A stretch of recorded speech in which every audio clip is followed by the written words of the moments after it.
Welcome to Fallout 76, this is Jim. In this video we're going to take a look at completing daily challenges for today, Thursday, April 24th, 2025. Let's take a look at and see what we got for today. Alright, we get some good ones here. Got many videos on my channel that'll help you guys out with different ideas, different locations, easy areas, hard areas over there if you're a brand spanking new player to the game, a returning player, even if you're an experienced player to this particular daily weekly challenge is giving you a hard time or trouble. I'll show you a find a video on my channel that'll help you. Try to keep my videos as updated as I possibly can. Of course, you guys are awesome. The great comments and tips are greatly appreciated. You can see a little bit of a little more score than you. You take a look at the top right hand corner of the screen. I have a 25% boost. Of course, I claimed that right off the current Season 20 Season Pass on 3 pages. A 5%, 10%, additional 10% equaling 25%. You can claim that by being a Fallout First member, or by paying the 1,500 atoms for the Season Pass. Alright, let's take a look here. Let's take a look at this one here first. Gain XP 2,500. So this one here is very easy to do. You can go ahead and build things in your camp. You can build things or craft things at your workbenches if you so wish. You can go around and kill a bunch of enemies. Of course, the higher the level the enemy is, the more XP you're going to get. I find thrashers down in the Skyline Valley region. They give you quite a bit of XP, so you can kind of go after a couple of them if you so wish. Now, there are a couple ways you can help yourself. If you can take a couple of lunch boxes, if you have them available to you, you open up your Pip-Boy, you go under Item, it'll be under the Aid section. We can stack 4 lunch boxes at a time. We're going to use 2 of them here. Now, if you don't have lunch boxes on you, what I would suggest is if you're on a public server with other people, go ahead and you join some public events, and usually there'll be a couple of people around, usually high levels, will use some lunch boxes. You don't have to be on a team with them. As long as you're within that area, you'll gain the benefits of those lunch boxes. You can buy your own lunch boxes if you so wish in the Atomic Shop. I don't know anyone who does this, but just to show you that they are available to you here. Right down here in the utility section. Sometimes they do go on sale, so that is pretty good. Sometimes we do have a free item, so if you come up here to the featured section, it'll be under special free special offers. And of course, today we did get a free lunchbox, which is pretty awesome. That's very handy dandy there. And again, even if you play for about 5-10 minutes a day, I recommend coming to the section and go ahead and claim your free gift, because why not? It's usually just utilities like this. You can also buy lunch boxes from the current Season 20 Season Pass if you so wish, using your hard-earned tickets. And last but not least, what you can do is you can join a team with another player. You can go social. You can create your own team if you so wish, or join another team. Now, I suggest if you're just going for XP, I recommend either events or casual. But you can join these other teams as well. But just remember, if you do explorations, expeditions, raids, or daily ops, there's an expectation there as compared to casual and events. You just kind of go solo if you so wish. But every one of these give you extra XP. And of course, anything that is cranberry will give you a little bit of XP there as well. All right, so we have that one tracked. And as we kind of go along here, we'll see how we do. Let's take a look at the next one here. Collect Purified Water 5. So we can find collect purified water all around the wasteland, but it is really random. So what I usually suggest to people is if you're on a public server with other people, you go ahead and visit other players' camps. Now, a lot of players will have vintage water coolers, water purifiers, or water collectors in their camp. And if they're not locked up, then that is pretty much fair game. It's like an unwritten rule here in the wasteland. If you don't lock it up, it's fair game. So just be prepared. So that's what I usually do. Most of my camps, right by the vendors, I'll have these water coolers or water collectors. Now, these vintage ones we get from opening up the festive gifts from the festive scorch during Christmas time. They're nice and small. They are nice and compact. You can actually stack them on top of each other, and they collect 2 purified water while you play the game. If you ever see this available in someone's vendor, definitely recommend buying it. They're very, very nice to look at and have, very handy to have in your camp. Now, the last Season 19 Season Pass, we get these unclaved water collectors. They're just a little bit larger than the vintage ones. We can't stack them, but again, they do collect 2 purified water while you play the game in either or. And I usually kind of keep them unlocked in my camps just so people coming by, they go ahead and grab their water. And again, we do have water purifiers here in the games. Let's open up our build menu here. Go down to the water section right here. So we actually learned these water purifiers very early on in game. If you start the Overseer's missions, I think you have to be at level 20. You learn these plans just by following along those missions very early on in game. They do need a lot of requirements to build. They do require quite a bit of power each, but again, this is all you have. It's all you have. So this one here was 2, 3, and 5, I believe. And again, to be honest with you, this is all I had for the longest time until about a little over 2 years ago. I was able to get my hands on the vintage water cooler from the Festive Scorch. So just an FYI, you can do it that way. But that's what I usually suggest, is kind of go around and visit players' camps. And again, if it's not locked up, it's fair game. Just like that. All right, let's see what's next here. Let's go ahead here. Let's go ahead and collect wood 5. So we can find down trees in many areas and around the wasteland. I find one of the best parts is, of course, the forest region. It starts right up here. It goes right along here, right down this section, right along here. And it's a really big area, but there's a lot of down trees. I find especially right up here by the Wayward. If you cross the stream, you make your way down towards Flatwoods, cross the stream again, and make your way back. You get so much wood, it's not even funny, just from that one tiny little area. There's a nice little stockpile of wood at Helvetia, so the yellow house right on the main street on the corner.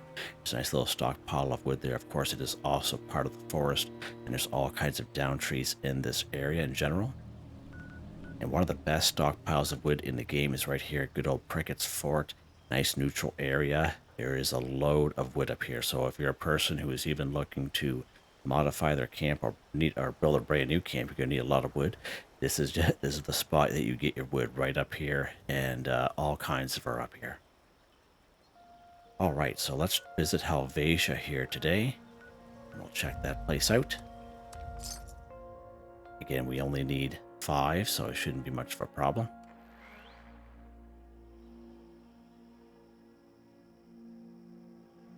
So there's the yellow house right down there on the corner, as I mentioned.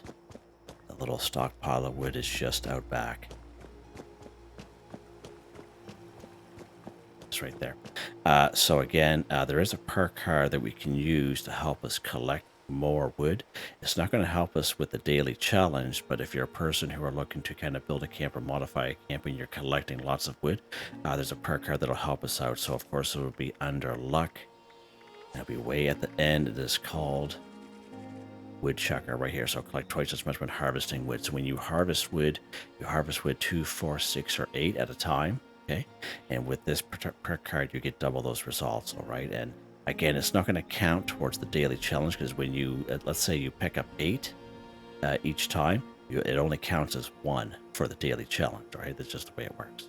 This is just kind of showing you this just in case you're looking for ways to get more wood. Okay.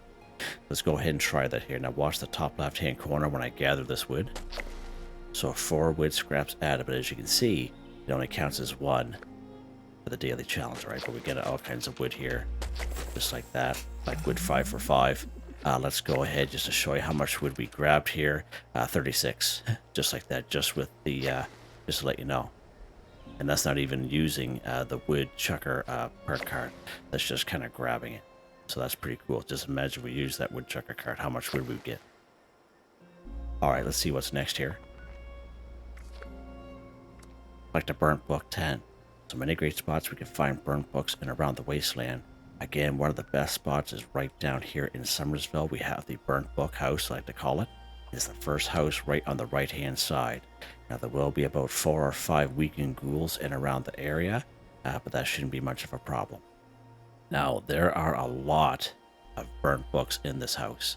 The main problem is if you're a person who does not have Fallout First, so you're stuck to public servers with the people, you can server hop this house 10 to 15 times in a row, and every burnt book in there be gone. Okay, it's not necessarily they don't spawn there anymore. They still do. It's just that you're out of luck because what happens is there's so many burnt books there. People utilize this house to reset their game by picking up 250, 255 items. And it is possible. Someone told me one time that they server hopped it 13 times until they finally got on a server where it had the burnt books there. All right, so just an FYI, just be aware of that. But I do show you a couple of backup places for burnt books. And one place is right here. So if you come here to the Overseer's home or spawn here, you actually spawn a little bit further down, like right in this location here. And if you look to the west, right over the train tracks, there'll be a small blue house. And that blue house is the Overseer's childhood home. And there's about 5 or 6 burnt books in that location alone. Someone's shooting at me. What do you guys think? And last but not least is right where we are at in Helvetia, actually. Right in that blue house, right across the street from this yellow house right here. There'll be about 5 or 6 burnt books just upstairs. And I would suggest use these as a backup. And just in case you go to the burnt book house in Somersville and nothing is working. Let's get rid of this guy. He's a little annoying. All right, so let's go inside this house here. Now, again, there will be some scorched inside here, but that's fine. We'll just kind of take care of them as we go.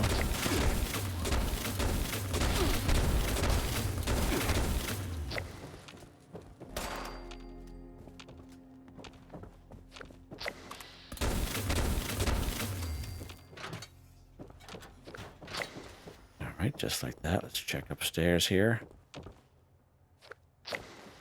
Clear, okay. So the burnt books are usually right here in this bookshelf right here. And as you can see, there are 6 of them right here. There's also some good spot for some board games as well. And there's our burnt books there. Pretty cool.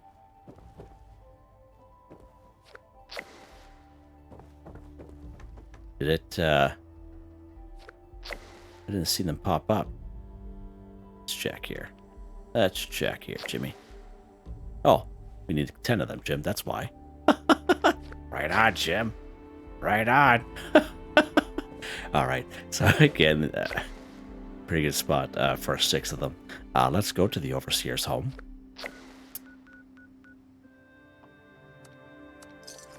So we're not going to go to the home itself. We're going to go to the Overseer's childhood home. All right, so there's the Overseer's home right up there, but we're not going to go there. Again, we're going to look to the west, and this little blue house, this is the Overseer's childhood home. And we're going to head right upstairs here. Nice little stockpile of wood there as well. Also a pretty good spot for some board games. And right inside this bedroom here, there's about a couple burnt books here. All right, just like that, done. 10 for 10. There's usually a couple more burnt books in here. There's some right there as well. And again, I would use this spot as a nice little backup, okay? Just in case you go to the Overseer or the burnt book home in Somersville and there's nothing there, all right? So just kind of use this as a little backup. All right, let's see what's next here. We'll finish this one here off. Kill an enemy in the Forest Region 5. So again, any enemy on the map, it is fair game as long as it is in the Forest Region. Of course, most of us know where the Forest Region is. So basically, all the green area here, we're going to make our way down. Make our way down here. Even part of Morgantown here is part of the Forest Region. Makes its way down here. And then scoots right across this little river here.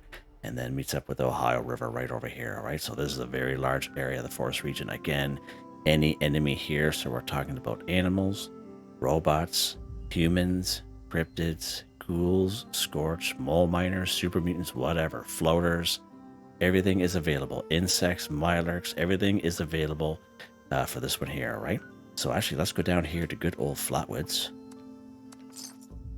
And again, this is a real nice spot. Flatwoods is really overrated.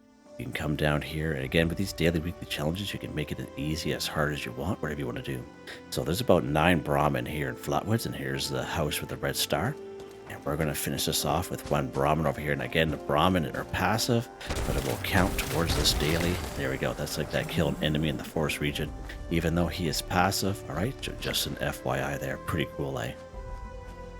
Pretty cool. All right, let's see what's next here. Cripple a ghoul's leg too. Okay, so we can find ghouls in many great spots in around the wasteland. If we go back to our map screen here, Jim, talking about the upper and lower parking lot here just west of Vault 76.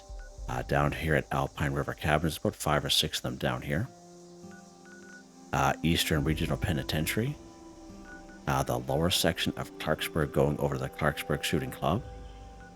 Anywhere in around Morgantown, when you're walking the streets of Morgantown, you'll come across little patches of 4 to 6 ghouls every block and a half or so. Right down here in the Charleston Capitol Building, the level 50 DMV building. Right down here in good old Lewisburg. So many great spots for ghouls, even in the downstairs area of Fort Defiance, if you're on that side of the map. Right, so many great spots there. Where are we going to go here today, Jim? Let's kind of mix it up. We haven't been here for a little while. Let's go to Alpine River Cabins.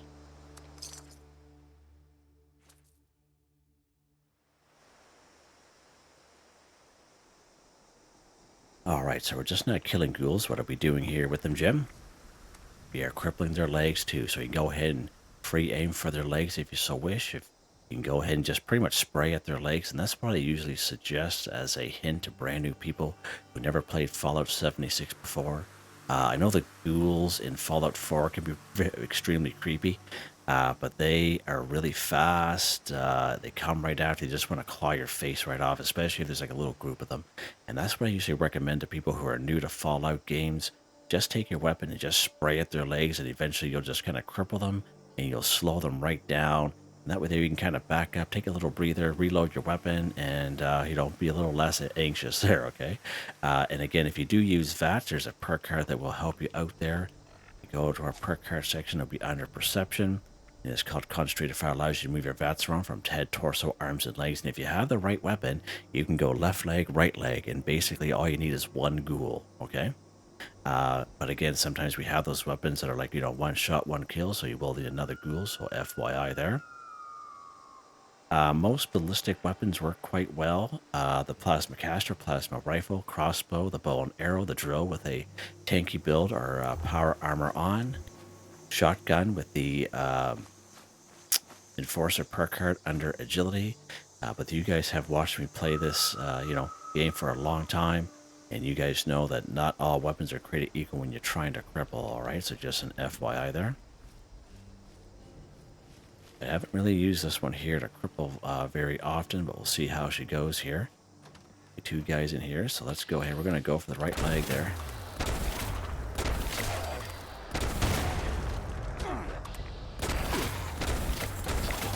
There you go, cripple ghouls leg, 2 for 2 done, just like that.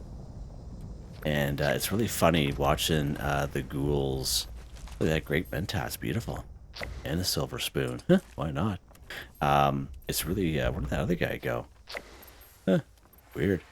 Yeah, it's really fun watching the ghouls being crippled because they reach down their leg and it really slows them down. Like they kind of limp along. It's actually quite comical and really makes my day, actually. Yeah, makes this old fella's day. And there's one more ghoul way in there. And there'll be one more ghoul in that house. You can see him kind of walking around there. All right, let's see what's next here.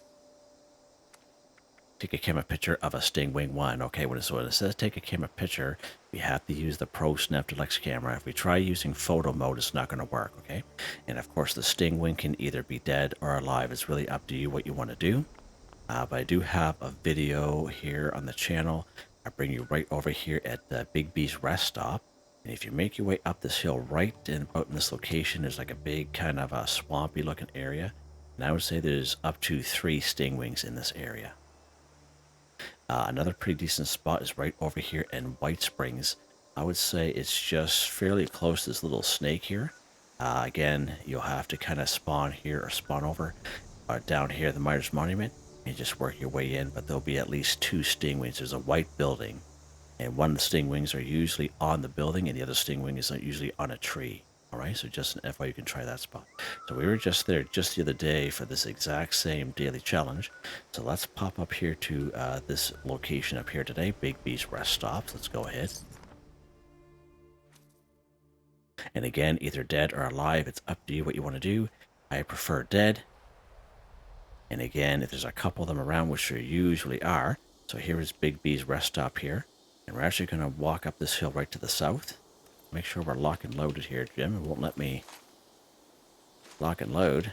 There we go. All right, so right up here, let's make sure our light's off. There'll be a little bit of a swampy area, and we'll see these guys kind of zinging around. There we go. There's this guy right there. Nice.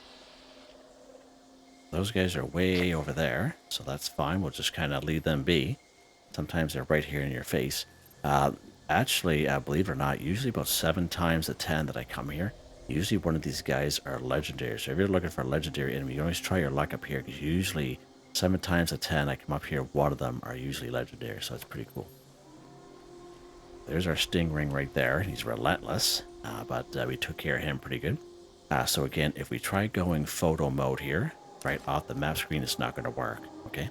You have to use the Pro Snap Flex camera, and of course a Pro Snap Flex camera is under our weapon section. It's right there. Right, so let's go ahead here. We're going to lock and load that just like our usual weapon. I'm going to point the camera right at the Stingwing. So you see how it says Stingwing in the top right hand corner of the screen. Watch when I move it away, see how it disappears. You have to make sure it says Stingwing at the top right hand corner in order for you to get credit for this daily challenge. So let's go ahead and do that. There we go. Became a picture of a Stingwing, 1 for 1, done, just like that.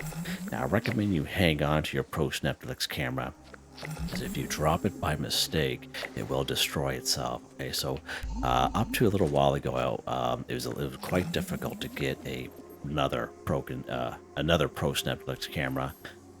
It was quite difficult, but I have been assured by a couple of you that it's a little bit easier now. So once when you get your Pro Snap Flex camera the very first time, there'll be a little side quest you do, and it's called the bucket list. And you have to go around the wasteland, you have to take photographs and pictures of areas, okay? And once when you complete that bucket list, every broken Pro Snap Flex camera, which we can find, you know, quite frequently and around the wasteland, you'll be able to take that one and fix it up to make another Pro Snap Flex camera. The second way is you come down here to White Springs, okay? You can use the front door here. Now there's random encounters that happen here every day, okay? And then there's a little cooldown, but there's another random encounter where we have to take a photo, and they give us a Pro Snap Flex camera. We hang on to that Pro Snap Flex camera at the end. Now the only thing daunting about this is that it's random. These random encounters just kind of pop up here. So I know someone had mentioned that it took them about 2 weeks in order to get that particular random encounter to finally pop up for them. So again, it may take you shorter time, may take you longer, but just an FYI.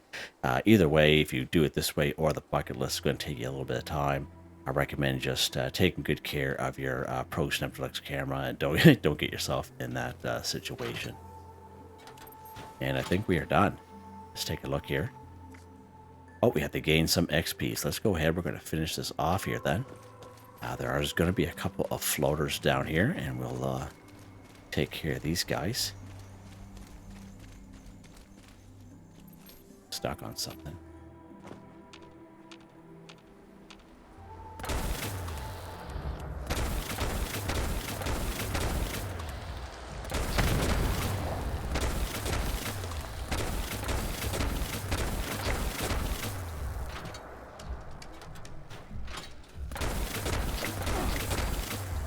Go. So you see how much higher level they were. They're like level 75, level 100. And you see how quickly I got that done. All right, so just an FYI, the higher the level they are, the more XP you're going to get.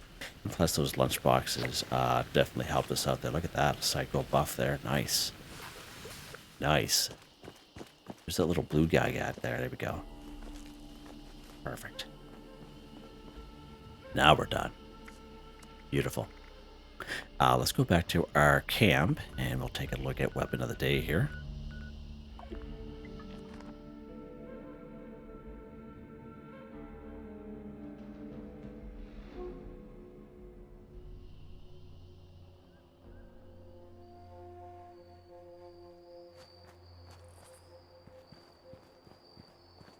Let's get a little charge up here. Oh, it didn't even work. Yeah, a little glitch going on there with that. Weapon of the day, Jim. This one? Yeah, right there. Nice. Let's take a look here. Jimmy the Scab there, 10,000 caps. I'm a little insulted by that, actually. I'm a little insulted. You know, I was away for a week and, away for a week doing, you know, work stuff out of town. And people were looking for me. So, you know, Bethesda, you know, made this little wanted poster up. Jimmy the Scab, 10,000 caps. A little insulted. I'm not going to lie. I would expect it to be at least 40,000 caps, you know, and maybe some atoms. I'm just joking around, guys. That's not me.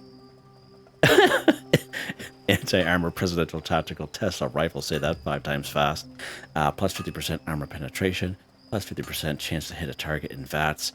Minus 25% action point cost. It's an anti-armor VATS enhanced VATS optimized. It is an awesome weapon. It's probably one of my most favorite weapons, most powerful weapons that I have. Semi-automatic barrel reflex sight, presidential paint, 129 electrical damage, stage fusion cells, single fire.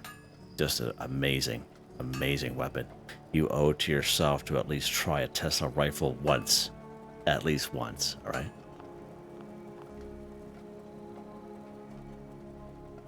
Again, nothing real special with this build, just a basic rifleman build. So under perception, we have rifleman, expert rifleman, master rifleman, all maxed out. We have tank killer, concentrated fire, arms of steel, pack rack, bandolier, fireproof, tenderizer, suppressor, covert operative, evasive, white knight drum. These random luck cards which randomly pop in when they're being activated. Legendary perk cards I've had for quite some time. I'm very happy with them. And as you can see, they're all maxed out. And don't forget, we do have the special event challenges here. So if we go to our event page under events, we have the special outlaw, Appalachian Outlaw. Okay, and this is tied into its own little mini season scoreboard. And I did do a little video on this, so you can check that out if you so wish. So there you guys go. Hope you guys enjoyed the video. Please like, subscribe, and share me at the chance. It really helps me out.